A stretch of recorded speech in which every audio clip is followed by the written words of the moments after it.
Tuesday, Brittney Griner will be back in a Russian courtroom, and now the U.S. is offering Russia a deal to bring Griner home, as well as retired Marine Paul Whelan.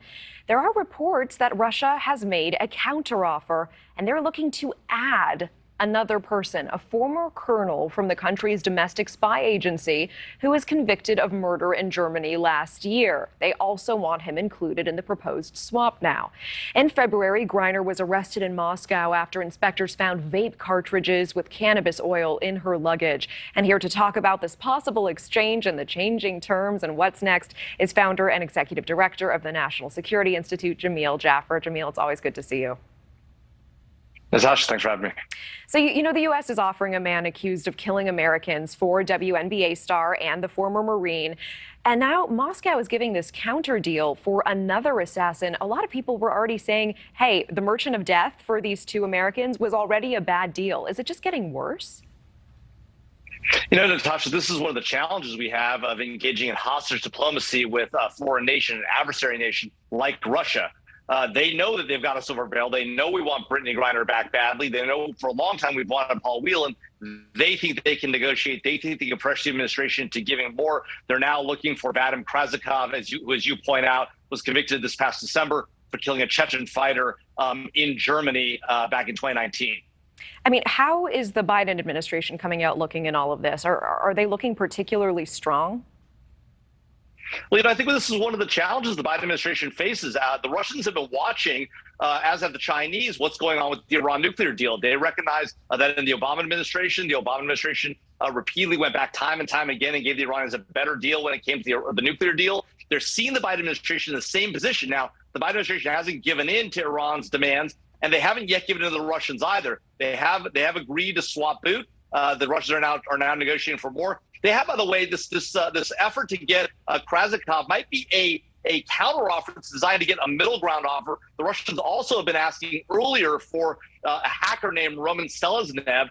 He's the son of a member of the Russian parliament. He's got a 27-year sentence in U.S. prisons for engaging in bank fraud and credit card fraud.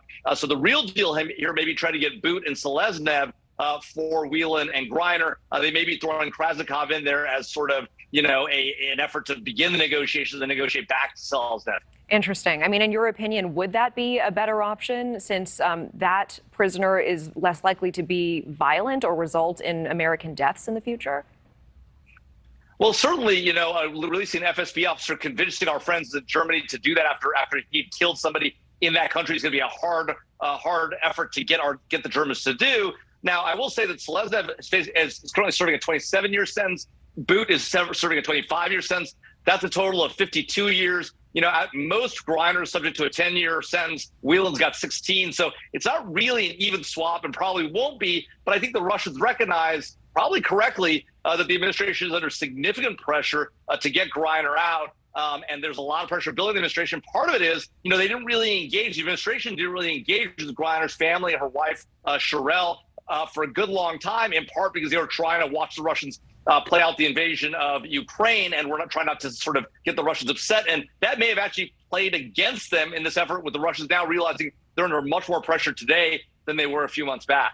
Well, you know, Secretary of State Antony Blinken and Russian Foreign Minister Sergei Lavrov spoke by phone on Friday about this proposal. In your opinion, is this a deal that the Russians might take, and is it one that the Biden administration should offer? Well, you know, I think it is a deal the Russians will take ultimately. I think getting Victor Boot out for Griner and Whelan is ultimately actually a coup for the Russians. You know, I think the Biden administration is a very tough position. You know, I have a lot of sympathy for them on this one because there is really a real need to get Whelan and Griner back.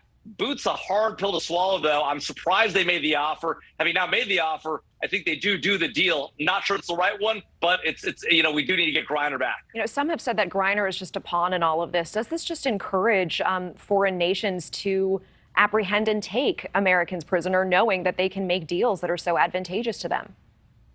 Absolutely. You know, we've seen this before. There are Americans today held unlawfully in Iran and China, as well as Russia. So I do think this encourages wrong kind of behavior. I think the administration, again, is in a tough position because they've got to get these Americans out. There's a lot of pressure for the families on them, a lot of public pressure. At the same time, they know, as well as we all know, that these kind of negotiations lead to bad results because it encourages people to do more of this. So we've got to figure out how to create a situation where we really pressurize countries that do this and penalize them ahead of time. What should have happened was when Whelan was captured or arrested, when Griner was arrested, that we put a dramatic amount more pressure on the Russians ahead of time and tell them we're not going to negotiate and really make it very difficult for them. We didn't do that early on. Now we're in a very tough position. The same is true of the Americans that are currently being held by Iran and China, unfortunately, as well. Yeah, it seems like we're paying the price. Jamil Jaffer, always great to see you. Thank you so much for your time tonight.